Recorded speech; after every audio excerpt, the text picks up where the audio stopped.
Good evening. This is the April meeting of the Fire Commission. Commissioners Koboak, Kelsey, and myself, Jerry Bringard, are present. Commissioner Corneflo is excused. Township Liaison Uta O'Connor is excused. Fire Chief is out on a fire run now, but we do have a quorum. Some of the items will have to be tabled and put over to the next meeting, but we do have a quorum. So we'll begin the meeting by pledging allegiance to the flag. I pledge allegiance to the flag of the United States of America and to the republic for which it stands, one nation, under God, indivisible, with liberty and justice for all. Thank you. Oh, the fire chief is here. We are on a call. Yeah, that's what I I thought. saw your car going that way as I was coming in. Are there any additions or deletions to the agenda? Do you have the agenda here? The only thing I would like to do is move that the one action item, selection of a chairman, to the end of the discussion items. So if there's no objection to that, we'll just do that. Support. Okay, all in favor? Aye. Aye. Okay. Presentations, I don't know if the presentations are under these discussion items, so we'll move to the approval of the minutes for February. Move approval of the February 2023 meeting minutes. Support. All in favor? Aye. Approved. Let's move on to the discussion items. John? Jerry, do you want to hit expenses? Oh, I'm sorry. I do. Thank you. Let's review the expenses. We have expenses for February and March, and since March ended the fiscal year, I just looked at the expenses for March, and it appears, John, correct me if I'm wrong, there's some overs and some unders, but we ended up the year within budget. Absolutely. We only use what the taxpayers give us. We don't use any more than that. Okay, are there any questions from the commissioners? I move we accept the expenditure report. For February and March 2023? Yes. Support. All in favor? Aye. Approved. Thank you. Now we can get on to the discussion items. Chief? Discussion items, in terms of the chief's report, been very busy. We did not have a meeting in March, so I'll go back to February. We had 37 EMS calls in February, 92 fire calls Hey, in John, February. John, your microphone's got to be down. Push the button. Push the button down here. Thank you. You're on. Okay, in terms of the chief's report, I'll go over the EMS calls and fire calls. We did not have a meeting in March, so February's EMS calls, we had 37 calls. February, we had fire calls in 92. For March, we had 48 EMS calls and 11 fire calls. We have 3 new members since December. 2 of them are already in the rig with passing their classes. 1 is behind them. He came on in February. The others 2 came on in January. So we're rebuilding our number of members, which is our top priority. John, I looked at both the fire and the runs. You obviously had a bunch at the end of February because of the severe weather, and I looked at the rescue runs. It doesn't look like anything out of the ordinary. It's just lots of work. Lots of work. We did have the weather emergency where we had 72 calls in 36 hours. At the same time, we were responding to EMS calls. And that's the flexibility your fire department has with putting 20 members out in the field. Okay. You just want to run through these discussion items, John? Sure. The radio purchase was approved by the commission, or I should say recommended by the commission, approved by the board. Those radios will be even more essential than what we supposed when we have 72 calls and you didn't have EMTs without communication, which we will have soon. Those radios will be arriving in May. So that would be a large enhancement to the public service that the fire department will provide. The ambulance purchase report, I can say we have a committee on the fire department.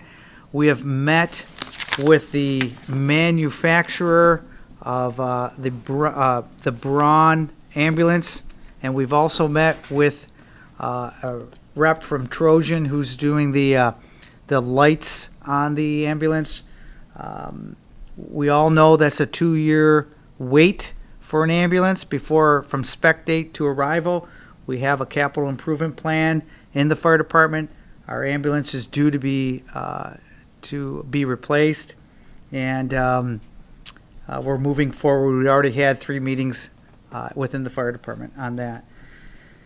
Dispatch consolidation is the big issue that has been running around the community. I've had numerous meetings with the police department. I've been to the police department study session. I've been to the board meeting that was presented by Brownstown, the Brownstown chief. I can say that dispatch consolidation is something that requires the board to have a deep understanding of the operations of the police and fire, a hands-on awareness of how the fire department and the police department operates. I have met with numerous trustees over this issue. I recently had a tour of the PD and FD side with 2 trustees. I believe that the trustees are engaging deeply into the issue, having come to the fire department and the police department to become aware of our capabilities. I believe that the board is addressing the issue seriously. And the idea is that, as presented, there will be 8 communities in the southern, let's say, downriver area that will consolidate their dispatch in Brownstown. In other words, Groseal citizen calls 911. Instead of getting a dispatcher at RPD FD, Department of Public Safety building, the call will go out to Brownstown, where a dispatcher will receive the call. I think I've expressed my views on it at the board meeting. At least I asked a couple questions. And I have informed various board members of the issues that they should consider. I'm satisfied that the trustees have engaged in this issue with me and the fire chief, and the police chief. And I'm very satisfied that I've had a lot of communication with the trustees and them asking me a lot of questions. So, having said that, that's where it lies. So it's pending with the board. It's pending with the board. So we don't have to express our concern.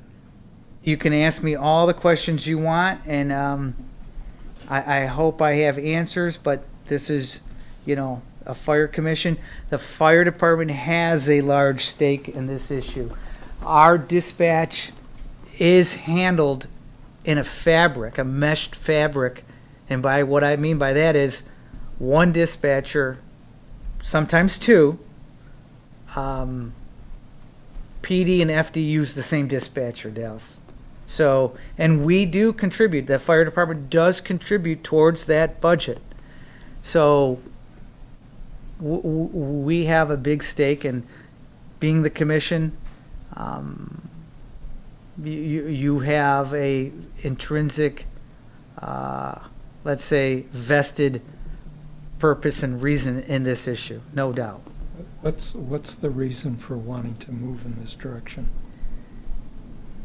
The number two reason was, the theory is that a single dispatcher like ours on Groseal, and we're not the only ones, would be overwhelmed by a mass casualty incident, active shooter. But don't get too focused. Really what it comes down to is overwhelming the 911 system. That could occur with a train derailment, a tanker spill on I-75. There are a slew of, let's say, calls, 911 calls, incidents that could overwhelm your 911 system. Doesn't have to be an active shooter. Matter of fact, the very first,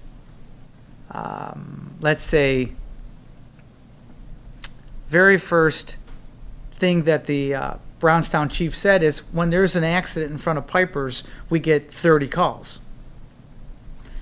So my concern is that if we have this central dispatch, and there's a incident that requires a lot of 911 calls, where does Groseal's 911 calls go if they're going to the same incident? No, but that's not true. And you said at the meeting, what happens is the redundancy that's in place, we all have redundancy, right? Sure. So the trunk lines will never get that full because it will bump. So we have Bump three. where?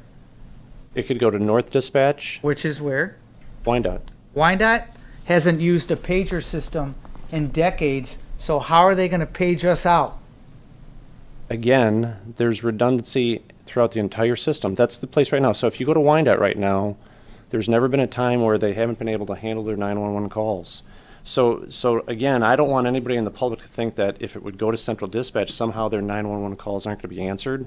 That's not true. That's not accurate. The redundancy. But they don't have the ability to page out Groseal's fire department for a 911 call. They don't use a pager system. They don't have the technology. Again, you can set it up, and that's what the chief said, if it's pagers, because right now through DMA, they just purchased pagers for other departments. But not Wyandotte. Not Wyandotte, but what I'm saying is, John, is the fact that there's a redundancy in place. The system could be built to handle our pager system on Groseal. That was made very clear that there's ways to do it, but each department is going to have to figure out a way to get the system so it's set up for them. So I don't want anybody in the public to think that somehow their 911 calls aren't going to be answered, because they would be. Because if you ask any of the local municipalities that, again, go to Wyandotte, Allen Park, there's never been an overload of their 911 calls, ever, because if they get pushed, they get bumped to Brownstown, or they can get pushed to Trenton. The redundancy that's in place is making sure everybody's safe. So it's concerning to make sure that the residents don't realize that if it would go this way, but I think it's the writing on the wall is that it's not going to go to consolidated dispatch. And you asked the good question, Jerry, as to what led this. It was really the state legislature that said that you had to have a population, and if you didn't have that population, then you might lose your 911 surcharge money. So that's how it started, as to, boy, we have to do something, because none of us, even combined, we have probably 150,000 residents. Their number started at 100, then it went up to 150. You could lose your 911. So if you take a look at the fire budget and the police budget and take a look at how much of the budget is provided for by 911 monies, if that dries up, then we would have to pay it directly from our general fund. Trent would have to pay it from their general fund. That's how it started. And so they did a study, and they said that's probably a good idea to have this, because why? EMD, obviously medical dispatch, state might require that you have 2 dispatchers in that single seat PSAP. We have the ability to handle another seat, others don't. Flat Rock has 1 seat, no other seats. So they said we had to do this. So again, the process of going down the path, it wasn't really to consolidate, to have a consolidated dispatch because we wanted just to have one. DMA, all the other communities have realized that they have to do it. Now, Groseal's a little bit different. Our fire department's different. We're on an island. So again, I think that the fact that there was a presentation, the board looked at it, the police departments looked at it, I think the commissions talked about it, they have a consensus already. And the fact that the interim chief has gone around and talked to everybody is a good thing. I don't think it's going to happen this time, but the concern is there's 16 single-seat PSAPs in Michigan right now. We have around We have 14 of them, I think, or 13 of them. Once they consolidate the 8, if there's a requirement by the state to consolidate, then there's going to be Taylor and Grosse Ile that are going to have to make a decision as to what to do. So the concern is what happens 2 or 3 years down the road. So short term, I don't think Grosse Ile is going to take that step, which is surely their prerogative. But in 2 or 3 or 4 years, when it's a mandate, that's going to be another issue for whatever board, whatever commission to address. Are you two satisfied, because you obviously know a lot more about it, are you satisfied that the issues, the pros, the cons, and everything has been properly presented to Oh, the yeah. board? I mean, everybody's worked and invested time and effort in the discussion, so I think it's good. Okay. And they're not asking Grosse Ile to join. Okay. That's not their intent. I'm satisfied. I mean, you know, my door is always open, and the trustees have been engaged in addressing, I should say, actually educating themselves on the issues. Okay, I mean, this ultimately is the decision of the township board, Right. but I want to make sure that the proper issues, the proper concerns, the proper this and that have been presented to them so they have the information needed to either take a pass at this point or Right. do whatever. Yeah, Okay. no, they're up to speed. As long as they're listening to our chiefs and the members, I think that's the important thing. Right. And I believe that, you know, that they are definitely engaged in reaching out to become educated. I believe they are. Good. Well, that's good. Yeah. Okay, And the police commission addressed it, and they had a study session as well, so. great, great. Okay, as to the last 3 items, the Medicare ground ambulance data collection, basically, we received a notice from Medicare that Medicare is requiring us to fill out a 13-page information gathering booklet for Medicare to assess the expenses. And when I mean expenses, they mean everything from transportation, facility, to membership expenses and medical equipment expenses versus the number of runs we have, and to ensure that Medicare is reimbursing the local departments Oh, okay. for the services we provide. So we have been preparing for that. And number 7, agency inspection license renewal. The state of Michigan yearly conducts an agency and apparatus inspection of our equipment, our medical supply, and our standard operating procedures to satisfy state requirements in-house, and they verify that our EMS license is continued. And this is a physical inspection along with a computerized inspection It's done So- every year? every year. And Okay. Grosse Ile has always passed. I know. They actually come out and count the number of nasal cannula you have on the rig, how many electrodes for your EKG you have, and they're very, very specific. So we've always passed. And I guess the number 8 is, do we want to discuss a fire commission meeting day change? Thursday is our day. We've always had our commission meeting, second Thursday. Yeah, And, I think, yeah, we've sort of informally discussed it, and for the time being, we're just going to keep this meeting date. Second Thursday. Second Thursday. 6 o'clock. And, yeah. and then the action item I guess you guys have is to pick Yeah. a chairman. Yeah, so we're finished with the discussion items. We just have one action item, and that's the selection of a chairman for this fiscal year. As I've informed the commissioners, I've elected to step aside as chairman. I think it's time to have someone over to take over. So I'm going to. We've had a discussion, and I'm going to ask Dallas to make the motion. You're right. Yeah. I move that we take on Kirk Cornell, no. Let me introduce you. Yeah, as our new chairman. I will second the motion, and if there are, I don't believe there are any other nominations, so I will call for a vote on this. All in favor of electing Nick Kobolak as the chairman for the fiscal year 23-24, say aye. Aye. Opposed? Congratulations, Kurt, and, Jerry, just for the record, you've been chairman how long? oh golly, I don't know, 5, 6 years? I can't remember. And you've been on the commission for how long? For about 11 or 12 years. Well, thanks for everything that you've done. Obviously, the last few years have been unique. So He's done a good job. your oversight has, I think, calmed a lot of concerns and helped a lot of people out. So thank you for your service. Thank you. Thank you. Public comment, there's no one here from the public, so I I'll move ask, we adjourn. Support? all in favor? Aye. Aye. Adjourn. Thank you very much, Thank you. gentlemen. Thanks, Jerry.